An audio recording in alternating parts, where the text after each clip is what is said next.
The Science of Mind by Ernest Holmes. Read by Michelle Ingalls. January 19th. The principle restated. Let us restate our principle. We are surrounded by an infinite possibility. It is goodness, life, law, and reason. In expressing itself through us, it becomes more fully conscious of its own being. Therefore, it wishes to express through us. As it passes into our being, it automatically becomes the law of our lives. It can pass into expression through us only as we consciously allow it to do so. Therefore, we should have faith in it and its desires and its ability to do for us all that we shall ever need to have done. Since it must pass through our consciousness to operate for us, we must be conscious that it is doing so. The one who wishes to demonstrate some particular good must be conscious of this particular good, if he wishes to experience it. Therefore, he must make his mind receptive to it, and he must do this consciously. There is no hocus pocus in a mental treatment. It is always definite, conscious, concrete, and explicit. We are dealing with intelligence and should deal with it intelligently. There is no occult trick in giving scientific treatments. It is just the reverse. Simplicity should mark our every effort, and positivity should accompany all statements that we make into the law of good. The secret already known. A treatment is a statement in the law, embodying the concrete idea of our desires and accompanied by an unqualified faith that the law works for us and we work with it. Let us waste no further time looking for the secret of success or the key to happiness. Already the door is open, and whosoever will may enter. Undoubtedly, each of us is now demonstrating his concept of life, but trained thought is far more powerful than untrained. And the one who gives conscious power to his thought should be more careful what he thinks than the one who does not. The more power one gives to his thought, the more completely he believes that his thought has power. The more power will it have. Treatment, active, not passive. A treatment is an active thing. When one gives a treatment, he is not sitting around hoping that something may happen.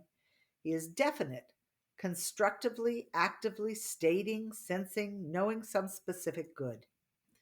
This is in accord with the principle which we speak to demonstrate. If we give treatments without a definite motive in mind, the most we can accomplish will be to promote a salutary atmosphere.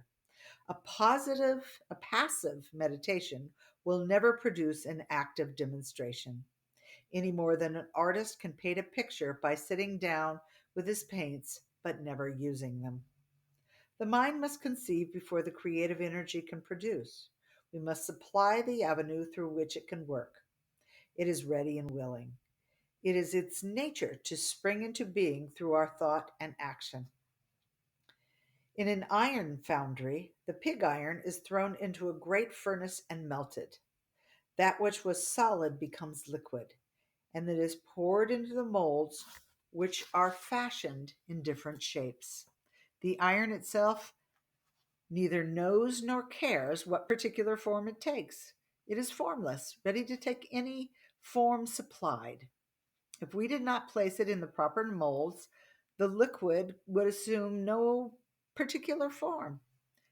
This is the way it is in dealing with subtle energy of spirit. But the molds are made in our own subjective minds through conscious and specific thought, purpose, and direction.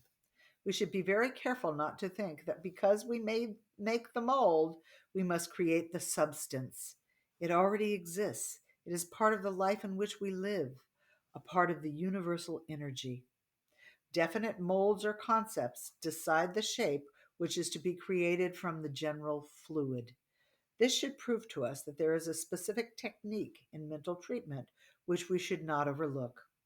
If we wish a certain good, we must instill into our own minds a realization of this specific good, and then, as this idea is the mold we place in mind, it will be filled by the substance necessary for the complete manifestation of this good in our lives.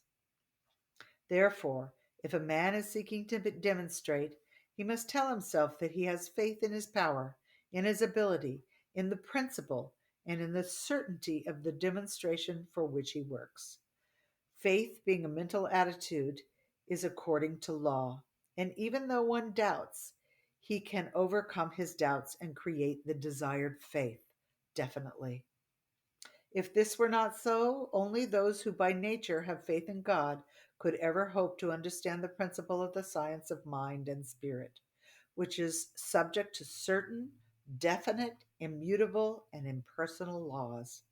However, even though faith is a necessary attitude, it is something that can always be established by explaining the theory and proving the principle.